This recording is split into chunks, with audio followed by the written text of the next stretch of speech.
What if I told you that one of the best movie of the year is about a Brooklyn stripper who accidentally marries the son of a Russian mobster? Only to get dragged in a whirlwind of money, power, and chaos. And if you're into it, let's do it! Hi, my name is Yuna and I talk about movies, series, documentaries, and everything in between. Oh, did you get a new mic? Yeah, I do! And I got one for you too. Nice!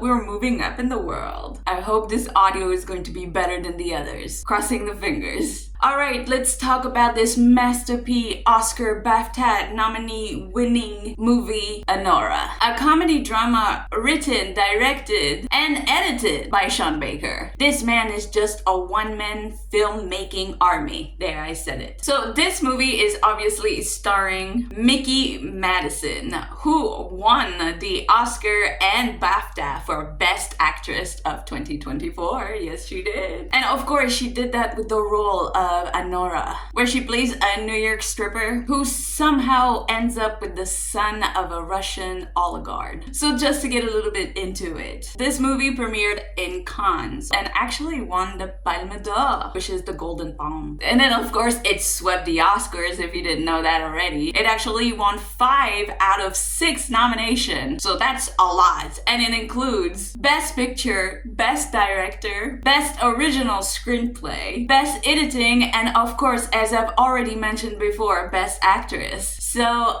this movie is all that and a bag of chips, honey. You know, you gotta go see it. I mean, they said so. And of course, as per usual, I am going to do a brief recap of this movie. Again, even though it is a brief recap, it does contain spoilers, so you have been warned. So obviously we're going to start with Anora herself, aka Annie, who is a 24-year-old stripper living in Brooklyn. She's just trying to make a living. She's actually really good at it. I would say she's top tier, which is dangerous. To be honest, I knew a few. And there are 2 types of girls who are working girls. There are the girls who are like very sweet at heart and they have nothing else. So they bury all that sweetness in like a tough exterior and pretends that it doesn't do anything to them. And then there's the psychopath who has no feeling whatsoever. They have a body and they can use it to their advantage, and they will. So in my opinion, Anora is the first type. Anyways, through her working situation, she meets Vanya, a 21-year-old rich boy whose dad is a Russian oligarch. I know you keep saying oligarch like all of us understand, but what is oligarch? To be honest, I don't really know. I looked for synonym and they said it's like kind of like mobster-ish. Oh, wow. Okay, Google it then. I mean, okay, fine. I'll Google it. Alright, so Google says it's a very rich business leader with a great deal of political influence, particularly with reference to individuals who benefited from the privatization of state-run industries after the collapse of the Soviet Union. So it's Boris Yeltsin's friends. I guess. Anyways, the kid, Vanya. He's in the US to actually study, but really he's just partying and just making extremely bad decisions and goes to the strip club, and that's how he meets Annie. And the only reason why he actually got Annie as his stripper is because he needed somebody that spoke fluent Russian, and apparently she does because she has some sort of Russian background. One of the bad decisions that Vanya decides to do is basically falling for Annie, and he offers her $15,000 to hang out with her for an entire week. And you know, Addie's a smart woman. She's all about securing the bag, honey. We gotta get that bag, right? So obviously she's gonna take the deal. Oh girl, you don't need to be a businesswoman to take that deal. Any girl in the same situation would have taken this deal. I mean, that's true. So anyway, on that one week, they head out to Vegas, and Vanya proposes to Annie. And basically he only does it to spite his parents, because in his mind, if he marries somebody that's American, he becomes American and he doesn't have to go back to Russia. Annie knows that this is absolutely crazy, but she also knows that this could change her life forever. That money be looking sweet right now. I get anyone in her position would have done the same thing. By the way, this is just 2 people using each other. He is using her for a good time, and she is using him for a better situation. Do you really think I didn't know? Of course I knew, but I just want to see how it ends, obviously. Like all of us. We know this is a tragedy about to happen. Anyways, they get married. She quits her job, at the strip club. And suddenly she is living in the biggest mansion in Brooklyn. But this is when the story goes sideways, okay? The second the rich Russian parents know about the marriage, they're like, absolutely not. And Galina, which is Vanya's mom, this woman sends an actual mafia-like family friend, okay? And you could actually say that this man is a godfather, because when he gets the phone call, he's like dressed up in this priest thing where he's about to dunk a baby in a water. So it was so weird that this man was also sort of a henchman. It was confusing. But anyway, so the mafia guy sends both of his goons to go take care of the business before he can get there, right? So he sends Barnik and Igor to basically kidnap Vanya and to intimidate him into having an annulment. But when they happen to get to the mansion and they get in, the first thing Vanya does is flee. Like, he just leaves. And not only that, he just leaves Annie behind. He just runs out. Oh my god, of course he does. I wouldn't have expected any less from him, honestly. I know, right? So predictable. I was like, oh, girl. Annie's still there and the goons are trying to manhandle her. And this little girl can fight, okay? I believe she breaks somebody's nose. It's actually quite funny. Literally holds her own for quite a while, which is actually impressive because she's not scared. But eventually they do trap her and she has to go along with the scheme, trying to go find Vanya since he fled. Side note, I'm making this scene sounds very, very small, but it's like 25 minutes in the movie, so it's a long scene. And I know that it was shot for 10 days, so it's a particular scene. It's just not much come out of it. Yes, Vanya flees. Yes, they're trying to get the annulment. Yes, they try to push Anora into it, and nothing happens because they gotta go find Vanya. Anyway, it is basically it. And of course, the henchman, the man in charge, the big godfather or whatever, he's telling Annie that, listen, Vanya's shithead, okay? He's just a nipple baby out here spending his parents' money and making my life horrible, honestly. Like, I was doing things before this happened. This little is ruining my life. But Annie keeps telling them, no, this is a real marriage. It's not a fraud marriage. We love each other. We want to be together. He proposed to me. I don't want to divorce him. She's holding on to dear life to this marriage. And honestly, I think she knows that this is a crack of shit, okay? She knows that he doesn't care, that he doesn't love her. But she also knows what his lifestyle can provide for her. That kind of sucks though. It looks like the dream is over before it ever began. Girl, I know. She tried so hard and got so far. And in the end, it didn't even matter. Millennials in the chat, did you get that? They're searching all over Brooklyn for this man. They can't find him. Until Annie's friend tells her that, hey, he's at headquarters, which is her old strip club. And he's being entertained by dancers. And it's funny because before they found him and he goes into the strip club, there's this one girl called Diamond who absolutely hates Annie, who was so angry that Annie, basically hit the lotto. When she saw Annie's husband, Vanya, she was like, I'm gonna get some of that. So she's the one dancing up on him. Tell me why women are so bad to each other. I swear, it's like somehow, somewhere inside of us, we're all like jealous of each other and always in competition with each other. Why is that? You know what, honey? Some of us are just haters. But the real ones, we know how to lift each other up. Don't pay no mind to the others. When they do find him, obviously he's completely wasted. And of course, Annie and Diamond go at it, which is quite funny. I'm all for women's empowerment and all of that, but tell me she kicked her ass. No, like Igor and Garnick gets her out before she could really kick her ass, which I was like, no.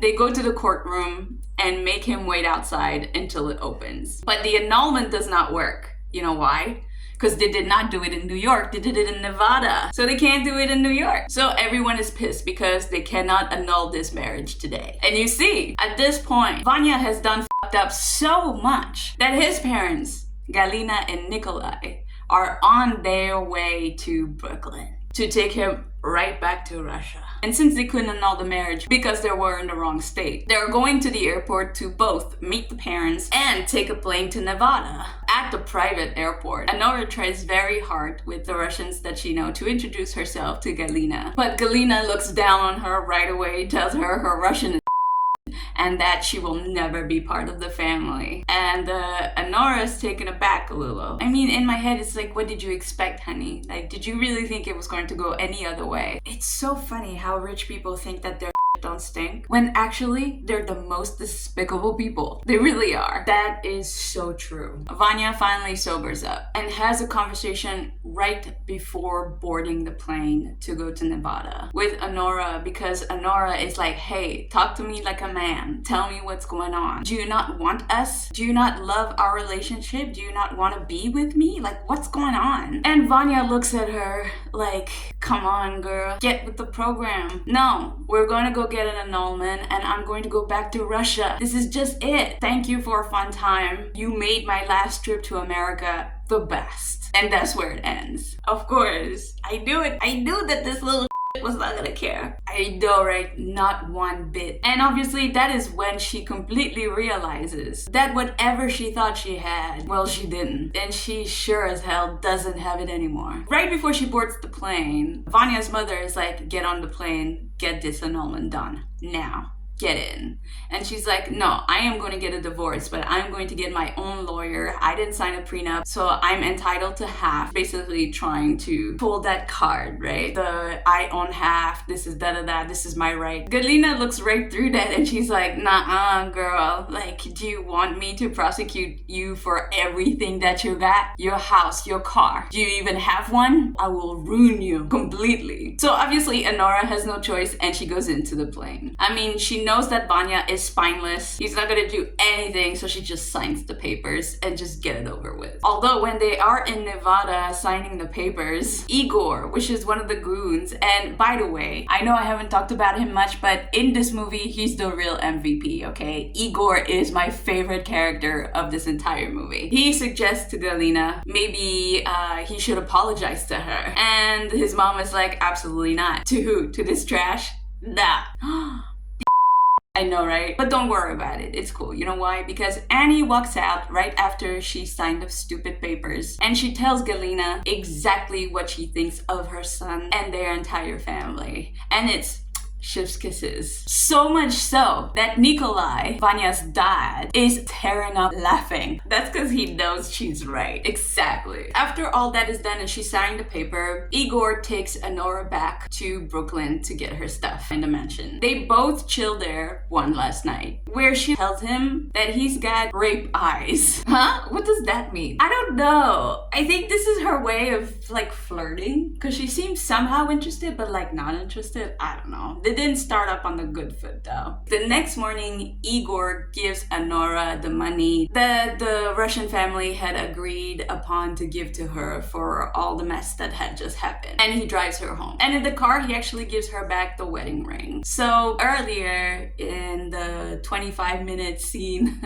where they do come in and Vanya leaves, remember? They do take her wedding ring because I think it's a 4-carat ring. So, you know, it's worth a lot. And then they were like, oh, it's the Russian family's property.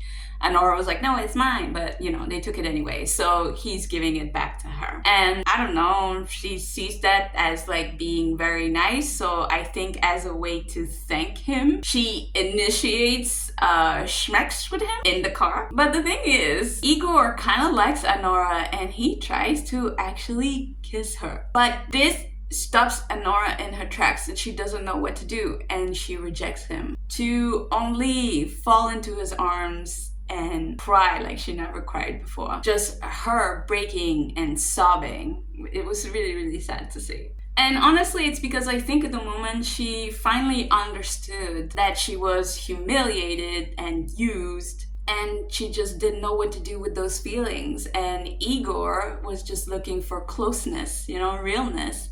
And this is something that she can't possibly give because it's too difficult. It's so beautiful because it really shows how basically she was just collateral for rich people to use. And honestly, that's how rich people view the poorer class, which is quite disgusting. So obviously, I really enjoyed this movie. It was chaotic, it was very real, it was raw. Especially by the way it was like shot and edited. I mean, Sean Baker is a genius, obviously. And Mikey Madison is a powerhouse. What a beautiful performance. She was incredible. I believe she didn't even audition for this. I think Sean Baker saw her in Once Upon a Time in Hollywood and scary movies and was like, yeah, that's Anora, that's you.